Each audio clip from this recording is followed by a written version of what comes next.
नमस्कार विद्यार्थी मित्रांनो, आपल्या आजूबाजूला झाडे वाढताना, प्राणी फिरताना आणि पाणी गरम केल्यावर उकळताना आपण पाहतो. या सगळ्या गोष्टी विज्ञानाच्या वेगवेगळ्या शाखांशी संबंधित आहेत. तर विद्यार्थी मित्रांनो, आज आपण विज्ञानाच्या 2 महत्त्वाच्या शाखांबद्दल जाणून घेणार आहोत. पहिला आहे जैविक शास्त्र, त्याला आपण बायोलॉजिकल सायन्स असेही म्हणतो. त्यानंतर जे काही अजैविक शास्त्र, त्याला फिजिकल सायन्स असेही म्हणतो. लक्षात आलं का विद्यार्थी मित्रांनो?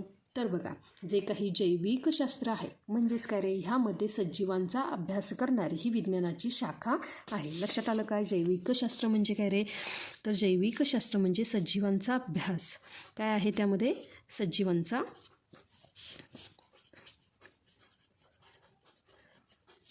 अभ्यास. यामध्ये काय केला जातो रे?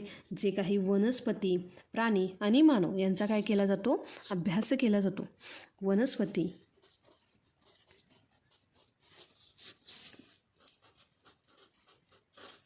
प्राणी आणि मानव यांचा काय केला जातो आहे? अभ्यास केला जातो. आता बघा, जे काही जैविक शास्त्रामध्ये वनस्पती कशा वाढतात याचा अभ्यास जैविक शास्त्रामध्ये केला जातो. त्यासोबत मानवी शरीराची रचना आणि त्याचे कार्य याचाही अभ्यास केला जातो. प्राण्यांचे जीवन, त्यांच्या सवयी, त्यांच्या शरीरातील प्रक्रिया यांचा देखील अभ्यास आपण जैविक शास्त्रामध्ये करतो. तर विद्यार्थी मित्रांनो, आता बघा, जे काही दुसरं शास्त्र आहे ते आहे अजैविक शास्त्र.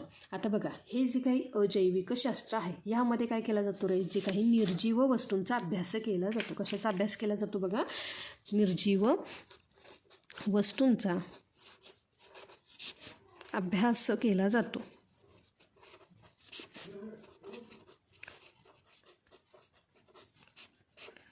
तर विद्यार्थी मित्रांनो, आता ह्यामध्ये काय आहेत रे? तर पदार्थ, ऊर्जा,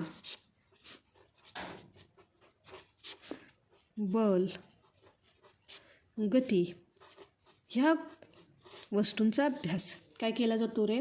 अजैविक शास्त्रामध्ये केला जातो. बघा, आपण कोणतीही वस्तू वर फेकल्यानंतर खाली पडते. म्हणजेच काय? कोणतीही वस्तू गुरुत्वाकर्षणामुळे खाली पडते.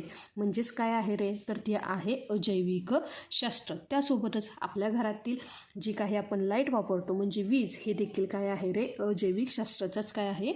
एक भाग आहे. त्यासोबतच रस्त्यावर चालणाऱ्या वाहनांची गती आणि हालचाल हे देखील काय आहे रे? अजैविक शास्त्रामध्ये समजावून सांगितलं जाते. तर विद्यार्थी मित्रांनो, जे काही जैविक शास्त्र आहे यामध्ये सजीवांचा अभ्यास केला जातो. तर जे काही अजैविक शास्त्र आहे त्यामध्ये कशाचा अभ्यास केला जातो? निर्जीव गोष्टींचा अभ्यास केला जातो. तर विद्यार्थी मित्रांनो, जे काही विज्ञान आहे या विज्ञानामुळे आपल्याला सजीव आणि निर्जीव या दोन्ही गोष्टी आपण समजू शकतो. म्हणून निरीक्षण करा, प्रश्न विचारा आणि विज्ञानाचे अद्भुत जग शोधत राहा.